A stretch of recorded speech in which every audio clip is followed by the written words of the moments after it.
Am I doing this thing to escape doing something else? This is so powerful. How powerful? I'm going to break it down in a second. And you'll notice the difference and the barakah in your day and in your time. This is what the kuffar don't teach you, mate. Yeah? Kuffar don't tell you morning athkar, yeah? People always ask me, what is your morning routine? Yeah, you guys want the $1 million morning routine. Be careful when it comes to lying to yourself, okay? Now, this happens to a lot of us. We indulge in what I refer to as fake work. Now, what is fake work? It's when we've been productive, right? We've sat in front of our laptops all day, right? Or we've read a book, right? Or we watched loads of YouTube videos on Islamic knowledge, yeah? But then by the time you finish the book or by the time you come out of the video, you realize, yeah, I haven't learned anything at all, right? Or you realize that I've been standing in front of my laptop, I've done like 3 things, right? This is what I refer to as fake work. You're actually escaping from doing the things you want to do. And now, when I said in the Telegram chat, when I was talking about escaping, what did I mean? And asking myself this question, all right? And by the way, ikhwa, wallahi, I swear by Almighty Allah, this question changed my life, right? By simply asking myself this question, what? It changed my life. Do you guys want to hear the question? It was in Central Point, but I'm going to break it down for you guys today. So the statement I said and the statement I mentioned was, just by asking myself this question before I do something, it has benefited me a lot and it has changed my life. Now, what was the question? Do I need to do this thing, or am I doing this thing to escape doing something else? This is so powerful. How powerful? I'm going to break it down in a second. Sometimes brothers come to me and they tell me, Fawaz, I need to get married, for example. And a lot of times, perhaps he wants to get married, but he doesn't want to get married. He's trying to escape a porn addiction, for example, right? Now, if it's a severe addiction, marriage isn't going to help him. In fact, it's only going to worsen his problems, right? That's one example, basic. We do it every day, by the way. Don't think that it's only used for major examples, right? Have you ever been working and then you're like, oh my God, subhanAllah, I need to text my mom, or I need to send this message. Do you really need to do that right now? Or are you escaping doing the work that's hard? What you'll notice is, trust me, whenever you're doing something, right, because of the way we've been wired, and it starts to get hard, you pick up your phone or you do something that you're not supposed to do. It's almost automatic, right? Sometimes I ask myself, like, I'm sitting there, you know, and I'm thinking, you know what, subhanAllah, yeah, I need to call this person. Do you need to call that person? Or are you escaping from something that you currently right now need to do? And a lot of the times you'll find things that you busy yourself with, you're escaping. I'll give you an example. As an entrepreneur, right, the best thing for me to focus on is things that leverage, that are the highest leverage, that bring my company the most money, right? So is it logical for me as the CEO of the company to be editing a graphic? So many CEOs will do things like editing graphics or typing up. They have copywriters and they have these graphic designers. I'm not saying they don't have it, right? Or the people that are starting early. No, they have these things. Or they focus on building like spreadsheets. It takes them 3 hours a day to build a spreadsheet. You are the CEO of a company. You should be doing things that bring revenue into the company, not building a spreadsheet, bro. Do you guys understand? So a lot of the times we start to focus on doing things that are low leverage to escape doing the high leverage tasks, because the high leverage things tend to be hard, right? Do you guys understand me? Are you guys with me? Is that a game changer? Perhaps asking yourself that before you do something, right? Do I need to do this thing, or am I escaping away from something else? You know, sometimes I used to be, I'm starving. Like, this is pre-mind control, right? Well, I'm not even hungry. I just don't want to work. I'm just trying. I know I'm going to be able to go relax my mind, go do something, go eat food, and then come back to my work, right? So I tell myself, nah, I'm starving. I'm not hungry, right? It's just escape. It's escape. I always want to do something. And I feel like, no,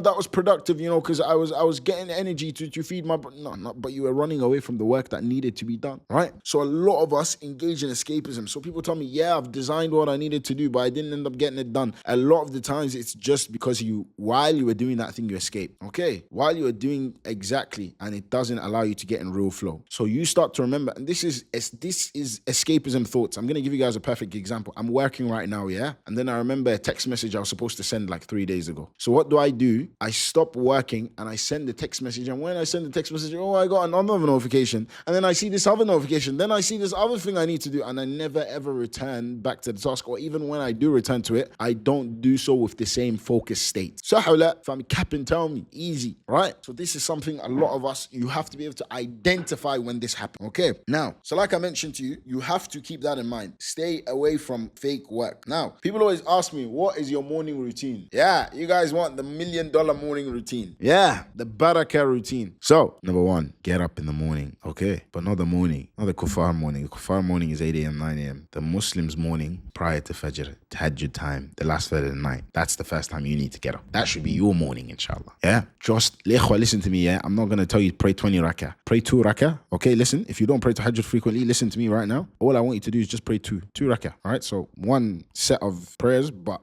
two up and downs for you guys. 2 units of prayer is what they call them. Okay. I'm not here to advise you to stand for ages. No. We have to build process with things. We're focusing on consistency first, inshallah. You'll get to that day, bi'idhnillah, where you finish the Quran in 1 rakah, like Uthman ibn Affan, radiallahu anhu, inshallah. Right. When the Prophet used to pray 2 rakah, he used to read the Kafirun and Qul Huwallahu Ahad. Just my advice, follow the sunnah of the Prophet. Okay, it's good. Then go back to sleep. Best way to pray tahajjud, by the way. Then step 2. So I'm giving you guys step 1. Okay. 2, you go back to bed. Now step 3, wake up for Fajr. Pray your rak'atayn. Now, why is the rak'atayn al-Fajr so important in terms of the morning routine? The Prophet ﷺ says in these 2 units, they're better than the world and everything inside it. All right. So pray your 2 units of prayer prior to Fajr. Then guess what? Pray Fajr. Step 5, morning adhkar. Do your morning adhkar. Saying no to your morning adhkar is saying yes to problems in your life. Okay. Literally in your morning adhkar, you're actually seeking protection from poverty, right? Which is beautiful. Sets you up for the day, right? And it's beautiful. It really puts your mind right in the morning. Trust me, ikhwah, the morning adhkar is amazing. And you'll notice the difference and the barakah in your day and in your time. This is what the kuffar don't teach you, mate. Yeah. Kuffar don't tell you morning adhkar, yeah? But I'll tell you because it works. Okay. Prophet ﷺ says in the hadith that Allah actually gives me energy and nourishes me through what? Through adhkar. All right? So what you have to understand is adhkar is a cheat code. All right? And that's where we're going to win the kuffar, inshallah, because they don't have that. Right? Next. Number 6. Read the Quran. I don't care if it's a verse. I don't care if it's a page. Just read a little piece of Quran. You know why? Allah says in the Quran, indeed the recitation, the Quran recited at Fajr is a witness for you. All right? Now I want you to look at that, ikhwah. Have we even started any business? Say wallahi, after all the ibadah you've done in the morning, when you choose to work on your dunya, that Allah is going to put barakah in it. Are you tapped? Are you stupid? After everything you've done in the morning, right? You dedicated your whole beginning of your day to Allah. Allah is not going to bless you when you sit down and you work business. But we're not even going business just yet. Then I need you guys to have a session where you do nothing.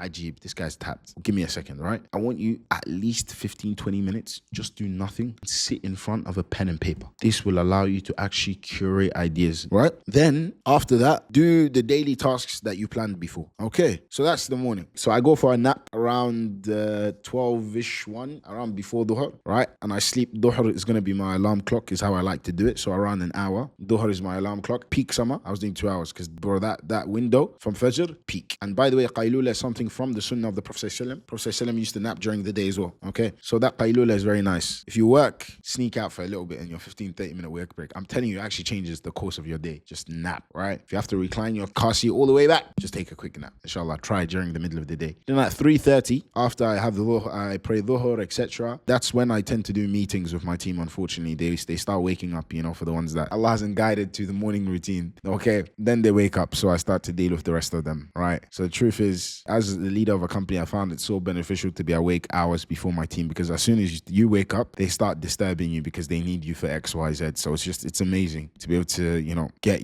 everything you need to get done before they come in. All right. Then at Asr time, okay, you pray Asr in the masjid, inshallah, and then you do your evening adhkar. Now, I know why you're thinking, is the evening adhkar not done after Maghrib? No, majority of the ulama hold the opinion the evening adhkar should be done after Asr in preparation for the night. Okay, so you do your evening adhkar. Now, again, this is a cheat code. You're protected for the whole night. You're taken care of. Why would you not do it? I don't understand, right? It doesn't take that long. When you build a habit of doing it, it probably won't take you more than 5 to 7 minutes maximum. Max. Okay? No more than 10 to 15 minutes. Okay? Once you build the habit. And like I said, in terms of what it returns for you in your day, it's just a stupid decision not to. Okay? We good? Flowing? We together? Sick.